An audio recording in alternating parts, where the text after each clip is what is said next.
তোমাকে দান করেছি, আর সেই মহাকালী আমায় গ্রহণ করেছিলেন পিতা। এখন বুঝতে পেরেছি বিনা নিমন্ত্রণে তুমি কেন এখানে এসেছো। যেরকম ভাবে যজ্ঞ শেষ হয়ে যাওয়ার পর ভিক্ষুক রাগ বাড়িয়ে ভিক্ষা চাইতে আসে, ঠিক সেইভাবে তুমি এসেছো এই আশায় যে প্রজাপতি দক্ষ দান স্বরূপ ওই কাপালিক শিবকে মান সম্মান দেবে। না, ওই কাপালিক শিবের জন্য আমার বাড়ি থেকে ভিক্ষা পর্যন্ত যাবে না। আমাকে বোঝাতে এসেছো প্রজাপতি দক্ষকে? যদি বোঝাতেই হয় তাহলে ওই কাপালিক শিবকে গিয়ে বোঝাও যে ওর বেশভূষা ওর আচরণ এই সভ্য সমাজে থাকার উপযুক্ত নয়। আর নিজের জন্য মান সম্মান চাইতে যাওয়া ভিখারিও।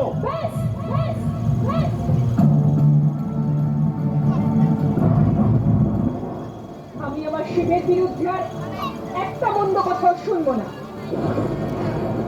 এখনো পর্যন্ত আমি আপনার কন্যা হয়ে আপনার সাথে কথা বলছিলাম, কিন্তু এখন আমি শিবের অর্ধাঙ্গিনী হয়ে আপনার সঙ্গে কথা বলবো। প্রজাপতি দক্ষ, আমি অনেক প্রয়াস করেছি যাতে আপনি সত্যটা বুঝতে পারেন, কিন্তু আপনি তো সমস্ত মর্যাদা নষ্ট করে দিয়েছেন। এবার এখানে যোগ্য নয়, ধ্বংস শুরু হবে। আমি দক্ষপুত্রী শিবের অর্ধাঙ্গিনী সতী সমস্ত দিক এবং দেবতাদের সাক্ষী রেখে এই যজ্ঞের অগ্নিতে নিজের প্রাণ আহুতি দিয়ে দেব।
আমার এই জটা থেকে আমি আমার এক নতুন অংশের জন্ম দেব, যে দক্ষকে তার পাপের সঠিক দণ্ড দেবে।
Namaste.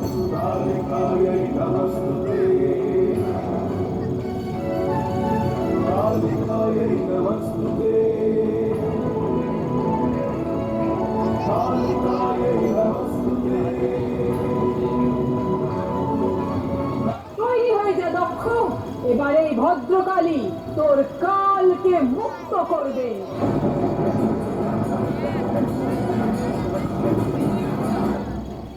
বাঁচান!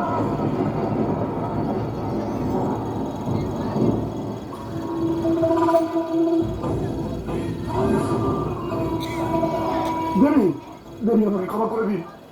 সেই সময় এসে গেছে দক্ষ, এবার তোমার বিনাশ অনিবার্য। ভদ্রকালীর এই খরা তোমার অভদ্রতাকে বিনাশ করবে। যেই উদ্দেশ্যে মহাদেব তোমায় সৃষ্টি করেছিল তাকে পূর্ণ করো বীরভদ্র। এই খরাকে ধারণ করো আর এই পাপী দক্ষের বিনাশ করো।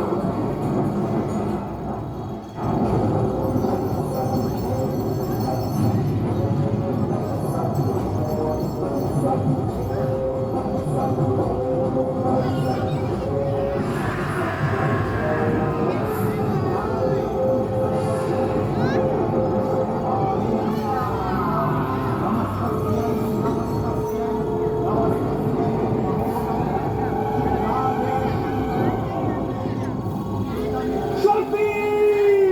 শক্তি!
যদিও সতীর শরীর মৃত, কিন্তু তার আত্মা সনাতন এবং শাশ্বত।